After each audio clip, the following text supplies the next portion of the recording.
Hello mga kadaldal, andito kami sa Hanginan, Maasin City, Southern Leyte. Ito po ay mga souvenir dito sa Hanginan, mga t-shirt at marami pang iba. Ito sa likuran ko ay ito po ang simbahan. Andyan po ang santo na si San Francisco Javier.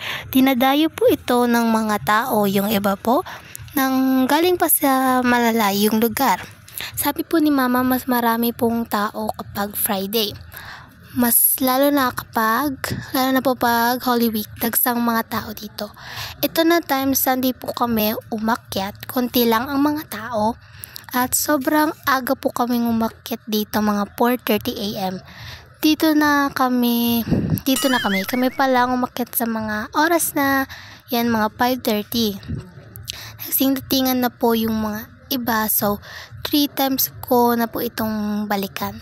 Unang punta ko daw dito ay 8 months pa lang daw po ako. Sabi ni Mama, kasama namin noon si Uncle Arben at Auntie Jeneline, na sila ang palit-palitan magkarga sa akin, at ang taba ko pa noon sobra.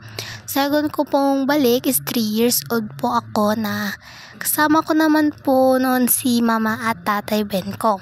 At siya naman nagkarga sa akin. Kaya lang, pangatlong balik namin dito, di na siya kasama kasi naka-wheelchair na po si Tatay. Ngayon, kaya kasama ko ulit si Uncle Arben at Auntie Janeline. At nadagdagan pa si Ashley, kaya lang that time may toyo si Ashley, hindi mo siya makausap. Kaya hinayaan lang namin, baka po kasi naantok lang kasi sa sobrang excited niya. Ang aga pa niyang nagising, mga 3 AM.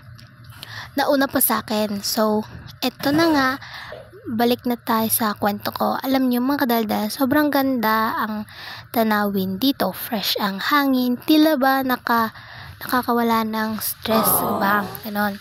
At tuwing nagbabaksyon daw talaga si Mama dito, sila umaakyat. Nakapunta na nga po si Papa dito. Sila Mama, wala pa ako noon. Fetus pa lang, siguro ako noon, ganon. So, alam nyo ba mga kadaldal, dito din po ay may marami kang mabibili ng mga souvenir like t-shirt, at ano pa nga ba, balabal, mga ref magnet, mga accessories, mga santo, at may mabibili ka din dito na mga specialty na mga kakanin tulad ng special bibingka at suman, at marami pang iba. At kunti lang naman binili namin kasi alam nyo na kulang sa budget, diba? Basta importante lang nakapagsimba kami dyan at nakapagpasalamat at nakabakasyon ulit kami ni Mama. Sobrang tagal na din po kasi hindi po kami nakauwi sa Maasin. 10 years, diba? Ang tagal. Nadalaga na po ako na nakabalik dito.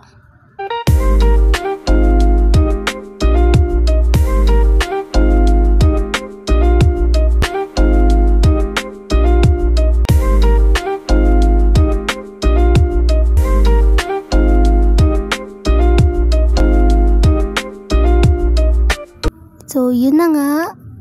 Ulit, pababa na po kami dyan kasi uuwi na kami. Pero actually, hindi pa kami umuwi. May mga pinuntahan pa po kami at abangan nyo na lang yun sa mga next videos.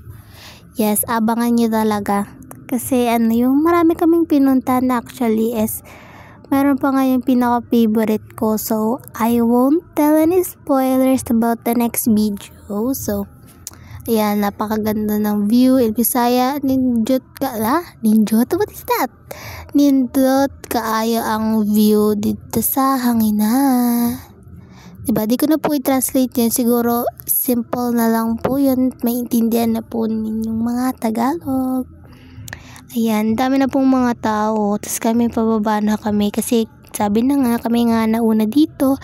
So, wala po pa talagang mga katao-tao. Like, ganun. As in, wala po talaga yung tao, ha. Like, empty pa siya. Kaya, ganun talaga. So, actually, ano po yan, like, basta yun na yun. Wala talagang katao-tao. Kami palang madilim pa, ganun. So, yun na yan si Ashley, diba? So, malapit na nga po kami sa babaan. At, yun lang. I hope you enjoyed the video. And, abangan nyo na lang po yung mga next location.